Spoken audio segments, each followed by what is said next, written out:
নির্ধারিত সময়সীমা পেরিয়ে যাওয়ার পরও তার আবাসন ছাড়েননি ডিওয়াই চন্দ্রচূড় বিচারপতি। প্রধান বিচারপতি ডিওয়াই চন্দ্রচূড় তিনি তার আবাসন না ছাড়ায় রীতিমতো এবার কেন্দ্রের ক্ষেত্রে নির্দেশ দিয়েছে সুপ্রিম কোর্ট কেন্দ্র সরকারকে আবাসন খালি করার জন্য। আবাসন বিতর্ককে কি বললেন দেশের প্রাক্তন প্রধান বিচারপতি, এই প্রসঙ্গে যাব বিস্তারিত। আমাদের সঙ্গে যুক্ত হয়েছে প্রতিনিধি সৌম্য মুখার্জি। সৌম্য, কি জানতে পারছো এবং বিশেষ করে এই যে সুপ্রিম কোর্টের নির্দেশনামা, তাতে করে কেন্দ্রের পক্ষ থেকে কি জবাবদিহি দেওয়া হয়েছে?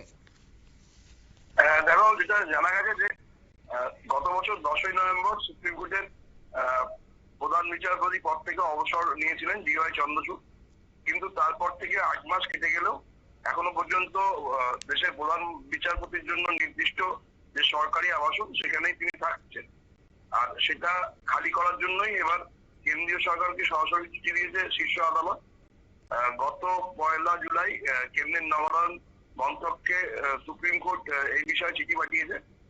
সেখানে উল্লেখ করা হয়েছে যে মেয়াদ শেষের পরেও দেশের প্রাক্তন প্রধান বিচারপতি চন্দ্রচূড় নয়াদিল্লির কৃষ্ণ বিমান মার্গের 5 নম্বর বাংলোতে বসবাস করছেন, কিন্তু নিয়ম অনুযায়ী তিনি আর সেখানে বসবাস করতে পারেন না এবং সুপ্রিম কোর্টের থেকেও তাকে সেখানে বসবাস করার কোনো অনুমতি দেওয়া হয়নি। তাই অবিলম্বে তিনি যেন সেই আবাসনটা খালি করে দেন সেটা নিশ্চিত করে কেন্দ্রীয় সরকারকে দেখতে হবে।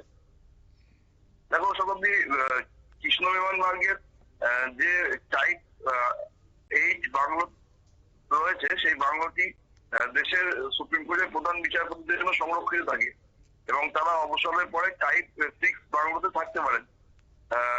বিচারপতি চন্দ্রচূড়ের আগে প্রাক্তন প্রধান বিচারপতি পরে যে বিচারপতি হয়েছিল সুপ্রিম কোর্টের সঞ্জীব খান্না এবং তারপরে বর্তমান যিনি প্রধান বিচারপতি রয়েছেন বি.আর. গাভাই, তিনি টাইপ 8 বাংলোতে তারা থাকতে রাজি হয়নি। সেই জন্যই পুরনো যে বাংলা যেখানে চন্দ্রচূড় ছিলেন সেই বাংলা তাকে আর ছাড়তে হয়নি। এই বিষয়ে চন্দ্রচূড় নিজেও কেন সেখানে রয়েছেন সেটা স্পষ্ট করছেন। সেটা জানা গেছে যে চন্দ্রচূড়ের 2 মেয়ে অসুস্থ, তারা দিল্লি এইমসে চিকিৎসাধীন রয়েছে। সেই জন্য তিনি বাড়ি খুঁজছেন, এখনো পর্যন্ত উপযুক্ত বাড়ি পাননি বলে সরকারের তরফ থেকে প্রধান বিচারপতির জন্য যে বাংলায় তিনি আগে ছিলেন সেখানে তিনি রয়েছেন। এবং এই ব্যাপারে সঞ্জীব খান্নাকেও তিনি আগে চিঠি লিখেছিলেন।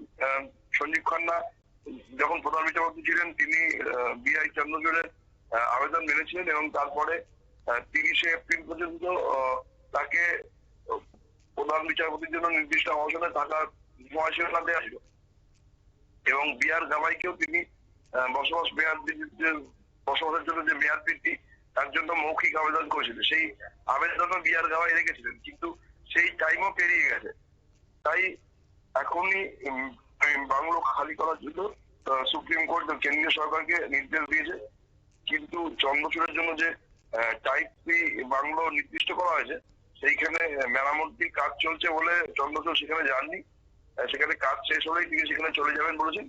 আর সেই জন্যই তিনি দেশের প্রধান বিচারপতির জন্য নির্দিষ্ট আবাসন ছাড়েননি বলেই জানিয়েছেন।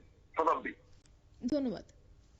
অর্থাৎ গত নভেম্বর মাসে কিন্তু প্রধান বিচারপতি হিসেবে তার মেয়াদকাল সম্পূর্ণ হয়েছে এবং তারপরে কিন্তু তাকে বলে দেওয়া হয়েছিল যে অতি দ্রুত তিনি যেন তার আবাসন ছেড়ে দেন। যদিও তারপর তিনি সেই বিষয় নিয়ে চিঠি লিখেছেন যে তার ব্যক্তিগত কিছু সমস্যা রয়েছে, যার কারণে তিনি সেই অর্থে এখনই সেই আবাসনটি ছাড়তে নারাজ। তবে তিনি আশ্বাস প্রদান করেছেন যেহেতু তার পরিবারের জন্য উপযুক্ত আবাসন খুঁজে পাচ্ছেন না, যতদিন না পর্যন্ত না পাওয়া যায় ততদিন পর্যন্ত তিনি আবাসনে থাকছেন। অন্যদিকে কেন্দ্রকে কিন্তু রীতিমতো চাপ বাড়াতে শুরু করেছে সুপ্রিম কোর্ট।